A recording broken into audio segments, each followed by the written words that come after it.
নমস্কার, আজকের কিছু গুরুত্বপূর্ণ তাজা খবর জানিয়ে উত্তেজনা ছড়িয়ে পড়ছে গোটা বাংলা জুড়ে। প্রধান সংবাদগুলি জানার আগে শুরুতেই দেখে নিন আজকের হেডলাইন্স। শুভেন্দুর কথায় কি ঠিক? ভবানীপুরেও হারতে চলেছে তৃণমূল, মমতার গলায় আশঙ্কার কথা। এসআইআর এত ভয়, সাবিনার পর মমতার আর এক মন্ত্রীর গলায় ফের লন্ডভন্ড করার হুঁশিয়ারি। বড় ধাক্কা খেল তৃণমূল কংগ্রেস। 1 কোটির বেশি অবৈধ নাম বাদ যাবে, বাংলা এসআইআর নিয়ে অঙ্ক কষলেন শুভেন্দু। অটো আর তেল ট্যাঙ্কারের ভয়ঙ্কর সংঘর্ষ, হলদিয়ায় মৃত 2, আহত আরো 5। পয়েন্ট ধরে ধরে ঠুকলেন রুদ্রনীল, তৃণমূলকে চরম আক্রমণ। মেয়েরা যখন মনে করবে তখনই রাস্তায় বেরোবে, দুর্গাপুর কাণ্ডে প্রতিবাদে যাদবপুরে ফের রাত দখল। এসএসসি 26,000 চাকরি বাতিল মামলায় শিক্ষাকর্মীদের কি নির্দেশ দিল সুপ্রিম কোর্ট? ওরা আমাকে খুন করে দেবে, গৃহবন্দী পঞ্চায়েত প্রধানের চাঞ্চল্যকর অভিযোগ। জেডিইউ বিদ্রোহ, টিকিট না পেয়ে নীতিশ কুমারের বাড়ি ঘেরাও। প্রিয় দর্শক, প্রতিদিন নিয়মিত খবর শোনার জন্য বাংলা বার্তা চ্যানেলটিকে সাবস্ক্রাইব করুন। আসি বিস্তারিত খবরে। শুভেন্দুর কথায় কি ঠিক? ভবানীপুরেও হারতে চলেছে তৃণমূল, মমতার গলায় আশঙ্কার কথা। 2026 বিধানসভা নির্বাচনে সকলেরই পাখির চোখ রয়েছে ভবানীপুর বিধানসভা কেন্দ্রের দিকে। গতকাল সেই কেন্দ্রের বিজয় সম্মেলনী অনুষ্ঠানের আয়োজন করেছিল তৃণমূল কংগ্রেস। আর সেখানেই উত্তরবঙ্গে থাকার জন্য সশরীরে উপস্থিত না থাকতে পারলেও মোবাইল ফোন মারফত কর্মীদের বার্তা দেন মুখ্যমন্ত্রী মমতা বন্দ্যোপাধ্যায়। যেখানে তিনি যে সমস্ত কথা বললেন তার পরিপ্রেক্ষিতে বিভিন্ন মহলে গুঞ্জন তৈরি হয়েছে যে তাহলে কি ভবানীপুর আসন নিয়েও চিন্তিত হয়ে পড়েছেন স্বয়ং তৃণমূল সুপ্রিমো শুভেন্দু অধিকারী। এতদিন ধরে যে চ্যালেঞ্জ ছুড়ে দিয়েছেন তিনি ভবানীপুর আসনেও মমতা বন্দ্যোপাধ্যায়কে পরাজিত করে দেখাবেন, সেটাই কি তাহলে ঠিক হতে চলেছে? এসআইআরে এত ভয়, সাবিনার পর মমতার আরেক মন্ত্রীর গলায় ফের লন্ডভন্ড করার হুঁশিয়ারি। এ রাজ্যের শাসক দল তৃণমূল কংগ্রেস এবং তাদের নেতা নেত্রীরা এসআইআর হলে যে অত্যন্ত চাপে পড়ে যাবে তা তাদের বক্তব্যের মধ্যে দিয়ে স্পষ্ট হয়ে যাচ্ছে। জেলায় জেলায় তৃণমূলের নেতা থেকে শুরু করে জনপ্রতিনিধিরা এখন হুমকি হুঁশিয়ারি দিতে শুরু করেছে। এমআইআরে যদি কারোর নাম বাদ যায় তাহলে বিজেপি নেতাদের ছেড়ে কথা বলবে না বলেও মন্তব্য করতে দেখা যাচ্ছে তাদের। কিছুদিন আগে মালদা জেলায় তৃণমূলের মন্ত্রী সাবিনা ইয়াসমিন এসআইআর এর বৈধ ভোটারের নাম বাদ গেলে লন্ডভন্ড করে দেওয়া হবে বলে হুঁশিয়ারি দিয়েছিলেন। আর এবার সেই সমস্ত মন্তব্য শোনা গেল মালদা জেলায় তৃণমূলের আরও এক মন্ত্রী তাজমুল হোসেনের গলায়। ইতিমধ্যে গোটা রাজ্যবাসী জেনে গিয়েছেন যে মালদার তৃণমূলের এক মন্ত্রী সাবিনা ইয়াসমিন লন্ডভন্ড করার হুঁশিয়ারি দিয়েছেন। আর এবার সেই সুরে সুর মিলিয়ে এসআইআর এর বিরুদ্ধে মন্তব্য করতে গিয়ে ফের একই মন্তব্য করে বসলেন সেই মালদার এই তৃণমূলের আরও এক মন্ত্রী তাজমুল হোসেন। বড় ধাক্কা খেল তৃণমূল কংগ্রেস। ঝাড়গ্রাম জেলার বিনপুর 2 নম্বর ব্লকে বড় ধাক্কা খেল তৃণমূল কংগ্রেস।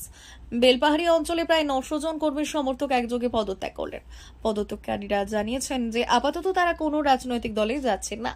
কেউ সিদ্ধান্ত ঘিরে দীর্ঘদিন ধরে ক্ষোভ জমে উঠেছিল বিভিন্ন জঙ্গলে, বিভিন্ন অঞ্চলে। অভিযোগ, মাসপাহাড়ি, বেলপাহাড়ি, সান্দাপাড়া, শিলদা, ভেলাইডিহা এবং হারদা অঞ্চলে যুব সভাপতিরা এই অসন্তোষের কথা বারবার জেলা যুব সভাপতিকে জানালেও তিনি কর্ণপাত করেননি। এমনকি কর্মীদের ফোন রিসিভ করতে অনীহা দেখিয়েছেন বলে অভিযোগ। রাজীব মাহাতো 2010 সালে আরএমএস কলেজে টিএমসিপির প্রার্থী ছিলেন। 2020 সাল থেকে 2025 সাল পর্যন্ত ব্লক যুব সভাপতির দায়িত্ব সামলেছেন। কর্মীদের দাবি, দলীয় স্বার্থে তিনি নিজের চাকরিও বিসর্জন দেন। আর এমন একজন নেতাকে চক্রান্ত করে সরানো হয়েছে বলে একযোগে পদত্যাগের সিদ্ধান্ত নিয়েছেন তারা। কোনো রিপোর্ট আসেনি। আমাদের 10টি অঞ্চলের মধ্যে সমস্ত নেতৃত্ব আমাদের পক্ষেই আছে বলেছেন। অন্যদিকে বিজেপি নেতা সনাতন সরেন কটাক্ষ করেছেন যে তৃণমূলের অভ্যন্তরের বিষয়ে কিচ্ছু বলবো না, ওরা দলকে ব্যক্তিগত আয়ের মাধ্যম বানিয়েছে, সেই সমস্যা নিজেই আজকের এই পরিস্থিতি। 1 কোটির বেশি অবৈধ নাম বাদ যাবে, বাংলা এসআইআর নিয়ে অঙ্ক কষলেন শুভেন্দু। আসন্ন এসআইআর বা ভোটার তালিকায় নিবিড় সংশোধনকে কেন্দ্র করে রাজ্য জুড়ে শুরু হয়েছে রাজনৈতিক চর্চা। একদিকে বিজেপি দাবি করে বলছে যে সঠিকভাবে এসআইআর হলে ভোটার তালিকা থেকে বাদ যাবে সব অবৈধ অনুপ্রবেশকারী, আর তার ফলেই বঙ্গ রাজনীতিতে বদলে যেতে পারে সমীকরণ। অন্যদিকে তৃণমূল এই যুক্তিকে হাস্যকর বলে উড়িয়ে দিচ্ছে। 1 কোটির বেশি অবৈধ মুসলিম ভোটার বাদ যাবে তালিকা থেকে, হিসেব শুভেন্দুর।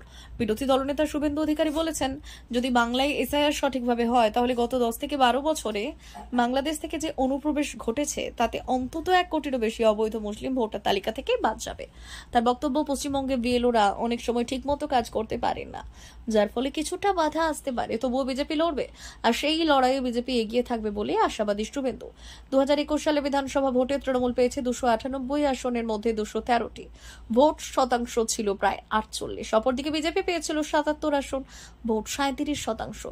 কিন্তু 2024 সালের লোকসভা নির্বাচনে তফাৎ অনেকটাই কমেছে। তৃণমূলের ভোট 46%-এর কাছাকাছি, বিজেপির প্রায় 39%। অটো আর তেল ট্যাঙ্কারের ভয়ঙ্কর সংঘর্ষ, হলদিয়ায় মৃত 2, আহত আরও 5। অটো ও তেলের ট্যাঙ্কারের মধ্যে ভয়ঙ্কর পথ দুর্ঘটনা হলদিয়াতে, মৃত্যু হয়েছে 2 জনের, আহত আরও 5। ঘটনাকে কেন্দ্র করে ব্যাপক চাঞ্চল্য রানীচকে।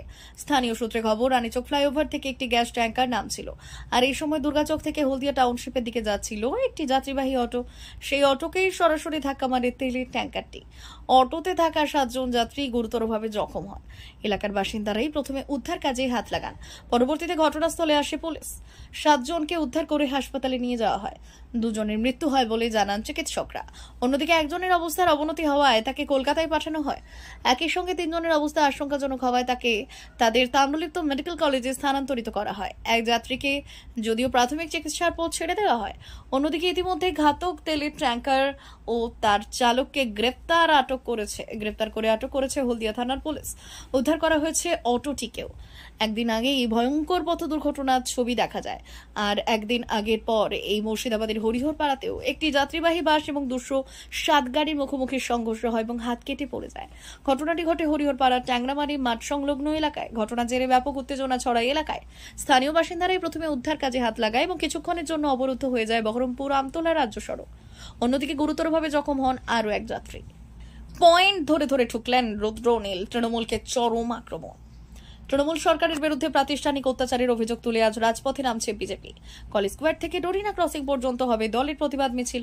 বিজেপির দাবি, পশ্চিমবঙ্গের সাধারণ মানুষ, বিশেষ করে প্রান্তিক ও খেটে খাওয়া আদিবাসী সমাজ তৃণমূল সরকারের নিপীড়নের শিকার। অভিযোগ, সাধারণ আদিবাসী নারী থেকে বিধায়ক, সাংসদ কেউই বাদ যাচ্ছে না। জল, জমি, জঙ্গল ও নারীদের সম্মান রক্ষার দাবিতে আজকের এই মিছিল ব্যাপক জনসমাগমের আহ্বান জানানো হয়েছে। মেয়েরা যখন মনে করবে তখনই রাস্তায় বেরোবে। দুর্গাপুর কাণ্ডের প্রতিবাদে যাদবপুরে ফের রাত দখল। দুর্গাপুরের বেসরকারি মেডিকেল কলেজের ছাত্রীকে গণধর্ষণের ঘটনায় প্রতিবাদে আবারও উত্তাল যাদবপুর। মঙ্গলবার রাতে রাজপথে নেমেছে চিকিৎসক এবং সমাজের বিভিন্ন স্তরের মানুষ। রাত 8টা থেকে শুরু হয়েছে রাত দখল কর্মসূচি। যাদবপুরে আয়োজিত এই প্রতিবাদে আরজিকর মেডিকেল কলেজের আন্দোলনের সঙ্গে যুক্ত বহু চিকিৎসক ও প্রতিবাদীতে সামিল হয়েছেন প্রতিবাদীরা। প্রতিবাদকারীদের মধ্যে উপস্থিত রয়েছেন চিকিৎসক তমুনাশ চৌধুরী, যিনি সরকারের ভূমিকা নিয়ে প্রশ্ন তুলেছেন। সরকারের বিরুদ্ধে তীব্র ক্ষোভ প্রকাশ করেছেন চিকিৎসক তমুনাশ চৌধুরী। বললেন তিনি, আমরা দেখছি 9 আগস্ট 2024-এর পর তখন সরকার বলেছিল যে মেয়েরা রাতে কাজ করবে না, আর দুর্গাপুরের ঘটনার পরও আমরা একই ধরনের কথা বলছি। এর মানেটা কি? আসলে সরকারের ভূমিকার কোনো পরিবর্তন হয়নি। তাই এই বক্তব্যে স্পষ্ট যে নাগরিক সমাজ মনে করছে রাজ্যের মহিলাদের নিরাপত্তা নিশ্চিত করতে প্রশাসন যথেষ্ট সক্রিয় নয়, আর তারই প্রতিবাদে এই রাত দখল কর্মসূচি। এসএসসি 26,000 চাকরি বাতিল মামলায় শিক্ষাকর্মীদের কি নির্দেশ দিল সুপ্রিম কোর্ট, জেনে নিন। সম্প্রতি গ্রুপ সি, গ্রুপ ডিতে নিয়োগের বিজ্ঞপ্তি প্রকাশ করেছে স্কুল সার্ভিস কমিশন। নির্দিষ্ট সময়সীমার মধ্যে নিয়োগ প্রক্রিয়া সম্পন্ন করার আবেদন জানিয়ে শীর্ষ আদালতে দ্বারস্থ হয়েছিলেন যোগ্য শিক্ষাকর্মীদের একাংশ। সোমবার তাদের আর্জি খারিজ করে দেন সুপ্রিম কোর্ট। শিক্ষাকর্মীদের নিয়োগের প্রক্রিয়ায় কোন রকম হস্তক্ষেপ করতে রাজি নয় বলে জানিয়ে দেন সুপ্রিম কোর্ট। যোগ্যদের আবেদনও খারিজ সুপ্রিম কোর্টে। শিক্ষক নিয়োগের মতো গ্রুপ সি এবং গ্রুপ ডি অর্থাৎ শিক্ষাকর্মীদের নিয়োগের ক্ষেত্রেও যাতে সময়সীমা বেঁধে দেওয়া হয় সেই সংক্রান্ত আবেদন জানিয়ে সুপ্রিম কোর্টে দ্বারস্থ হয়েছিলেন যোগ্য শিক্ষাকর্মীদের একাংশ। মামলাকারীদের বক্তব্য ছিল, সময়সীমা বেঁধে না দেওয়া হলে নিয়োগ নিয়ে কোনো নিশ্চয়তা পাচ্ছেন না তারা। সোমবার সুপ্রিম কোর্টের বিচারপতি সঞ্জয় কুমার এবং বিচারপতি অলোক আরাধের বেঞ্চে এই মামলা শুনানির জন্য উঠলে বিচারপতিদের পর্যবেক্ষণ আগে মূল মামলায় রায় ঘোষণা করে, আর তারপরে কেন বারবার আবেদন করা হচ্ছে।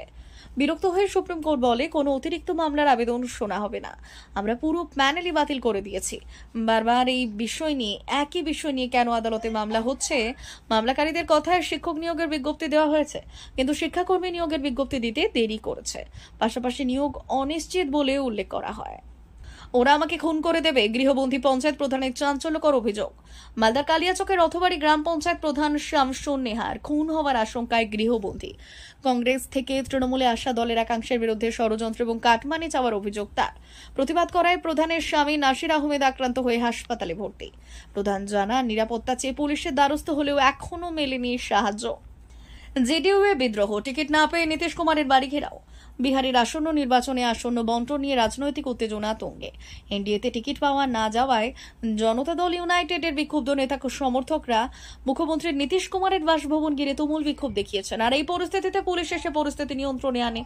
অন্যদিকে বিরোধী ইন্ডিয়া জোটের শরিক আরজেডি এবং কংগ্রেসের মধ্যেও আসন নিয়ে টানাপোড়েন অব্যাহত। প্রিয় দর্শক, এখনকার মতো খবর এই পর্যন্তই। ধন্যবাদ।